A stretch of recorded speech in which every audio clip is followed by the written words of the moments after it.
Let's hear it for our next storyteller, Neshama Franklin. Yeah,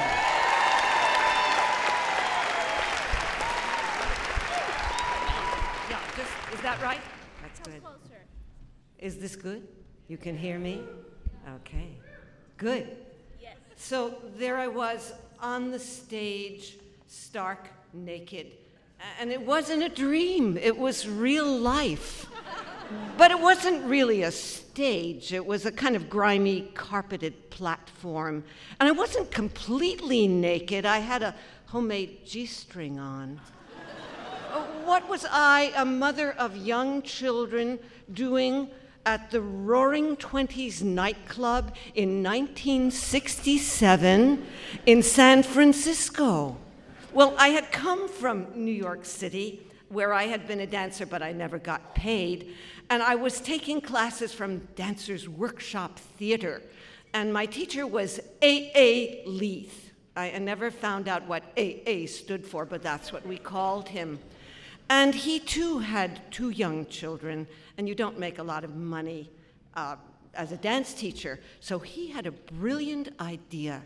He went down to North Beach and he talked to the nightclub owners, and he said, look, the tourists want to see what it's all about, but it's scary on Haight Street. There are weird people, they're stoned, they're dirty, they're dangerous. If you come to the nightclub, you can sit with your drink, and we will bring them the psychedelic experience. So what I was doing on that stage was I was about to do the Hippie Dance of Love.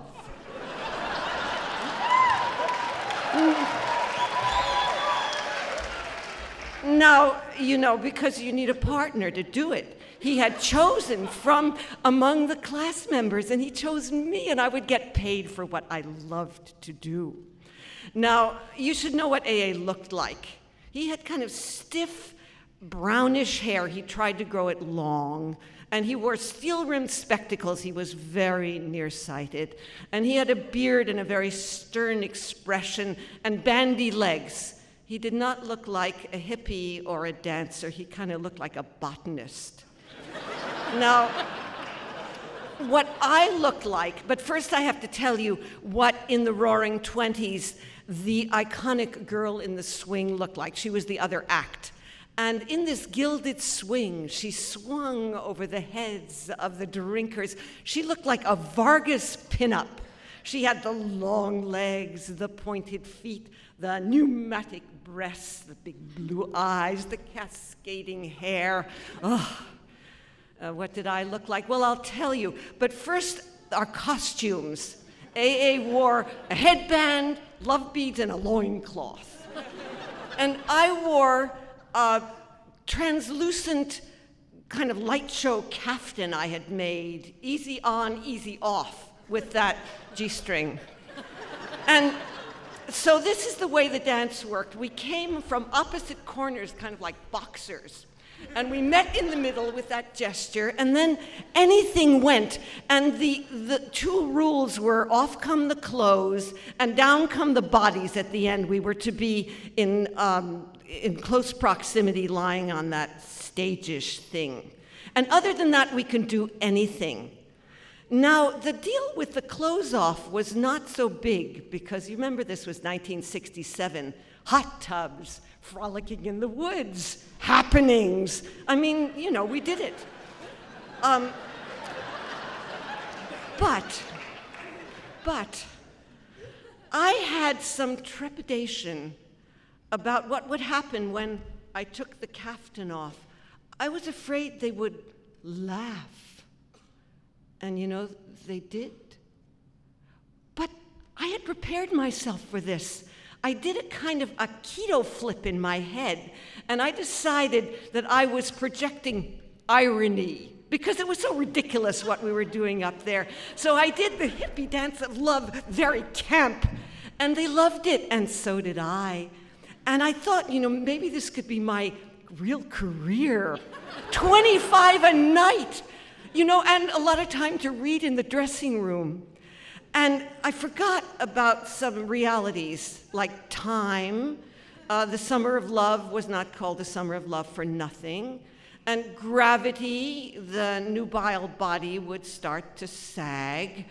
And reality, because the dance was getting a little stale. We were doing the same thing every night. And you remember those children? I would come home really revved up and kind of go to sleep and then have to get up and take them to co-op nursery school early in the morning. I knew when it was over. I handed my G-string and kaftan to the next person in line. That was Meredith. That's Meredith Monk. Some people may know her as an amazing choreographer and composer. And she comes to the West Coast periodically, and I check in with her. We sit around the table after the performance, and she's surrounded by her acolytes. They all have designer glasses and black turtlenecks. And she looked at me and she said, "Hey, Neshama, you remember when you gave me my first G-string?" And their jaws just sagged. Yeah, of course I remember. You know why? Because I believe we are all like Russian nesting dolls. And everything we've done and everything we've been is right inside us. You just twist off the top and lift it out. It's intact.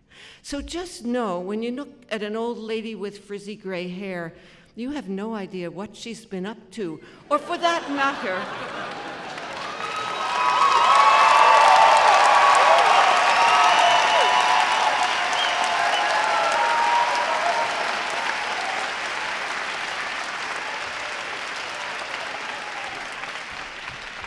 what she's really thinking. Thank you.